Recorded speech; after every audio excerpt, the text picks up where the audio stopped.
Bonjour les enfants, ici c'est Tata Olga. J'espère que vous allez tous bien. Alors ce matin, nous allons parler de la sagesse.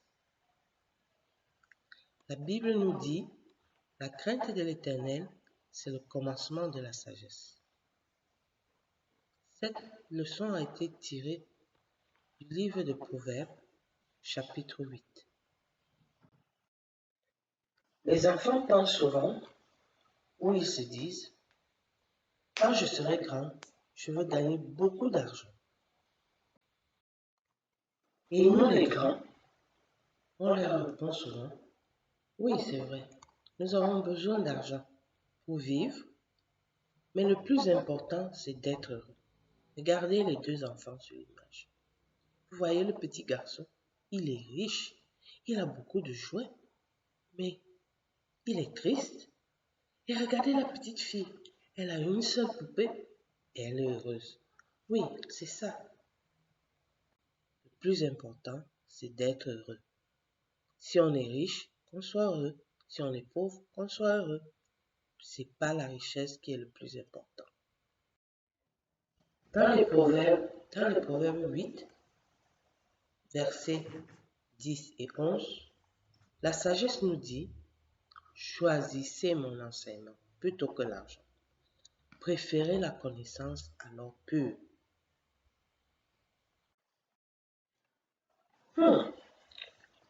Réfléchissons un instant. Dans la vie, nous devons faire beaucoup de choix. Par exemple, pardonner ou ne pas pardonner.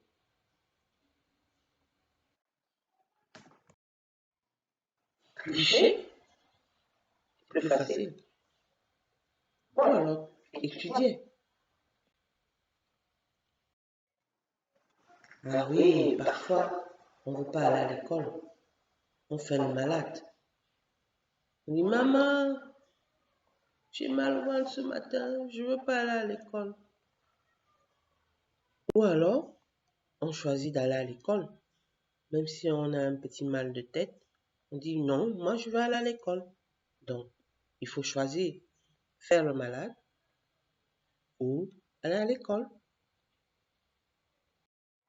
Et puis, les choix, ce n'est pas seulement entre une bonne chose et une mauvaise chose. Il arrive parfois qu'on soit obligé de faire un choix entre deux bonnes choses. Par exemple, quand je serai grand, je veux devenir docteur. Ou, quand je serai grand, je veux devenir enseignant. Oui, donc les choix, c'est pas seulement entre entre une bonne chose et une mauvaise chose. Ça peut aussi être entre deux bonnes choses. Il faut faire le choix. Ah, ce matin, je dois aller à l'école. Qu'est-ce que je porte? Je mets mes tennis ou je porte mes sandalettes? Est-ce qu'il va pleuvoir? Au fait, qu'est-ce qu'il y a dans l'emploi du temps aujourd'hui? Est-ce qu'on a sport? Si je mets les sandalettes et qu'on a sport, ou alors si je mets les tennis et il pleut, mes belles tennis vont se salir. Oh, c'est difficile de choisir. Mais il faut choisir. Je ne peux pas porter deux chaussures aux pieds. Donc, il faut choisir. Tennis ou sandalettes. Ah, quand je serai à l'université, vivement que je sois à l'université. Parce que quand je serai à l'université, je vais aller en Guaykele. Je vais faire mon université à Yaoundé. Ou je vais faire mon université aux États-Unis.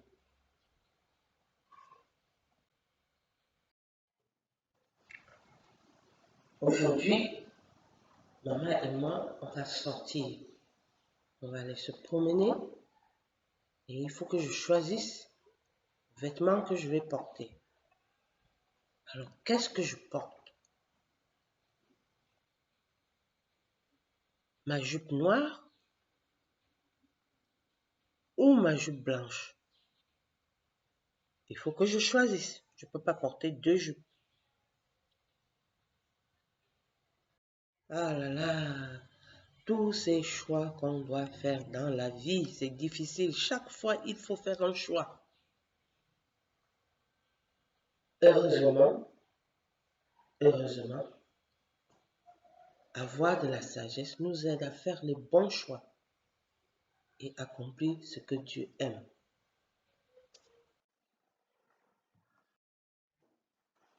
Écoutons l'histoire d'un roi qui s'appelait Salomon, qui ne savait pas comment s'occuper du peuple que Dieu lui avait confié et qui devait aussi faire des choix. Comment lui il a réussi à faire toujours les bons choix? Nous allons écouter son histoire. Après être devenu roi, Salomon se rendit au haut lieu le plus important, à Gabaon, pour offrir un sacrifice à Dieu. Salomon offrit 1000 holocaustes sur l'autel. Cette nuit-là, dans un rêve, Dieu lui dit, « Demande-moi tout ce que tu veux que je te donne. » Salomon répondit, « Tu m'as établi roi, moi ton serviteur, à la place de mon père David. Mais moi, je ne suis qu'un jeune homme, je n'ai pas d'expérience. Accorde donc à ton serviteur un cœur apte à écouter pour juger ton peuple, pour distinguer le bien du mal. En effet, qui serait capable de juger ton peuple si important? » Dieu répondit à Salomon, « Puisque c'est cela que tu demandes, puisque tu ne réclames pour toi ni une longue vie, ni les richesses, ni la mort de tes ennemis, mais que tu demandes de l'intelligence pour exercer la justice, je vais agir conformément à ce que tu as demandé. Je vais te donner un cœur si sage et si intelligent qu'il n'y a eu avant toi et qu'on ne verra jamais personne de pareil à toi. Je te donnerai en outre ce que tu n'as pas demandé, des richesses et de la gloire en si grande quantité qu'il n'y aura pendant toute ta vie aucun roi qui soit ton égal. Et si tu marches dans mes voies, je te donnerai une longue vie. » Salomon se réveilla après avoir fait ce rêve et retourna à Jérusalem. Il se présenta devant l'arche de l'alliance du Seigneur et offrit des sacrifices. Quelque temps plus tard, 2 femmes prostituées vinrent le voir pour un jugement. L'une des femmes expliqua qu'elles vivaient toutes les 2 dans la même maison. Elle avait donné naissance à un bébé et 3 jours plus tard, l'autre femme avait également accouché. Elles étaient toutes les 2 seules dans la maison. Pendant la nuit, l'autre femme, qui avait mis son bébé dans son lit, l'étouffa accidentellement durant son sommeil. Puis, voyant son enfant mort, elle l'échangea contre l'autre bébé en cachette pendant la nuit. Le matin, lorsque l'autre femme se réveilla pour allaiter, son bébé était mort. Mais elle remarqua que ce n'était pas son bébé, mais celui de l'autre femme qui soutint. « C'est faux, c'est mon fils qui est vivant et ton fils est mort. » Le roi constata. L'une dit, c'est mon fils qui est vivant et ton fils qui est mort. Et l'autre dit, absolument pas, c'est ton fils qui est mort et mon fils qui est vivant. Puis le roi demanda une épée.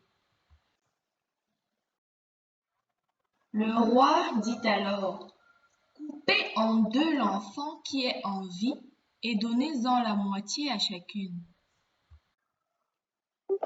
Alors la femme dont le fils était vivant fut remplie de compassion pour son fils, et elle dit au roi, « Ah, mon Seigneur, donnez-lui l'enfant qui est en vie, ne le faites pas mourir. » Mais l'autre répliqua, « Il ne sera ni à moi ni à toi, coupez-le. » Pendant la parole, le roi dit alors, « Donnez l'enfant qui est en vie à la première femme, ne le faites pas mourir. C'est elle qui est sa mère. » Tout Israël apprit le jugement que le roi avait prononcé, et l'on éprouva de la crainte envers lui, car on avait constaté qu'il bénéficiait de la sagesse de Dieu pour exercer la justice. Waouh, quelle belle histoire, quel beau jugement. Salomon avait vraiment la sagesse. Maintenant, réfléchissons et discutons avec nos parents. Penses-tu que le roi aurait permis que l'enfant soit coupé en deux? Pourquoi la vraie mère de l'enfant a-t-elle voulu donner son enfant à l'autre femme? Si toi, tu avais été la maman de l'enfant, qu'aurais-tu fait? Discute de ces questions avec tes parents.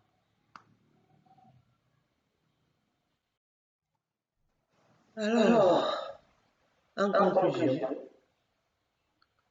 le roi Salomon devait diriger le peuple de Dieu et il ne savait pas comment faire. Alors, il s'est tourné vers Dieu. Il a demandé la sagesse à Dieu pour accomplir sa mission. Et Dieu, satisfait, lui a donné la sagesse. Pourquoi Dieu était satisfait? Parce que Salomon n'a pas demandé l'or, il n'a pas demandé que Dieu le venge de ses ennemis, il n'a pas demandé une grande maison, il n'a pas demandé de voiture, mais il a demandé à Dieu de lui donner la sagesse. Et quand il a demandé la sagesse, Dieu lui a donné en plus la richesse, le pouvoir et la gloire. Ainsi, toi, petit enfant, ou moi, Tata Olga, quand nous plaçons Dieu devant toute chose, il règne dans tous les domaines de notre vie. Quand tu t'occupes des intérêts de Dieu, il libère les moyens nécessaires. Il s'occupe de tes intérêts et il te bénit. Quand il te donne la sagesse, tu sais quel choix faire. Maintenant, j'ai une question pour toi. Alors, qu'est-ce que la sagesse pour toi? Prends un petit temps, écris dans ton cahier, tu écris, la sagesse pour moi, c'est quoi? Et puis tu réponds. Et après, tu fais une petite prière. Que Dieu te donne toujours la sagesse. Bien, notre leçon de la journée est finie. Mais avant de nous séparer, je vous propose de suivre une petite vidéo de bricolage.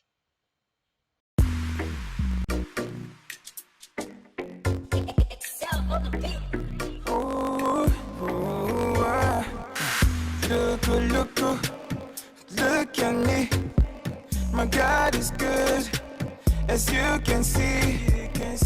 Everybody, taste and see the victory my God has given me. Thank you for loving me. For every trial you brought me through. Thank you for saving me.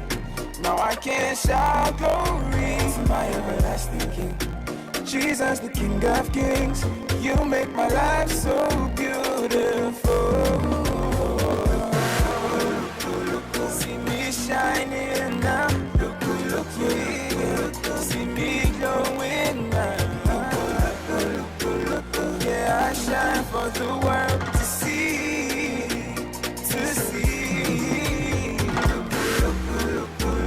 See me shining now. See me glowing now. Yes, I shine for the world to see.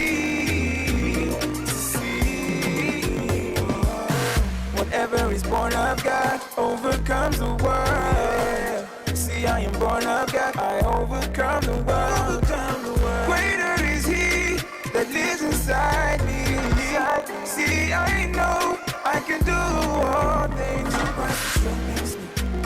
Give me strength so I can win. Give me the victory. I can shout glory. He's my everlasting King. Jesus, the King of Kings. You make my life so beautiful. See me shining now. See me glowing now. Yeah, I shine for the world to see, to see. See me shining now. See me glowing now. Yes, I shine for the world to see, to see. I shine, I shine. So bright, so bright. In Him I have the victory. Yeah. I shine, I shine. So bright, so bright. In Him I have the victory. Whoa. Shining now, see me glowing now. Yes, I shine for the world to see. Yes. Oh. Merci Daniela pour l'atelier sur les porte-clés. Maintenant, nous savons comment fabriquer des porte-clés. Merci Daniela pour l'atelier. Et j'espère que vous allez faire beaucoup de porte-clés et comme ça vous pourrez offrir soit à votre maître, soit à votre maîtresse ou aux parents. Gardez-moi un porte-clés quand le confinement sera fini.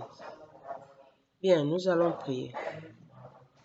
Seigneur, nous te bénissons pour cette leçon sur la sagesse. Nous prions au Dieu afin que tu nous donnes la grâce d'avoir les cœurs comme Salomon, qui a d'abord cherché Dieu, qui n'a pas demandé de richesse, parce que Dieu c'est la richesse. Je prie que tu nous donnes la grâce de toujours chercher d'abord Dieu qui est la sagesse. Et ainsi nous saurons faire les bons choix dans la vie. Parce que Dieu, c'est notre trésor. Et Seigneur, nous prions que tu nous protèges cette semaine et que la semaine prochaine, dimanche prochain, nous soyons encore ensemble. Au nom de Jésus-Christ, Amen. Soyez bénis avec la sagesse de Dieu et je vous souhaite une bonne semaine. C'était Tata Olga.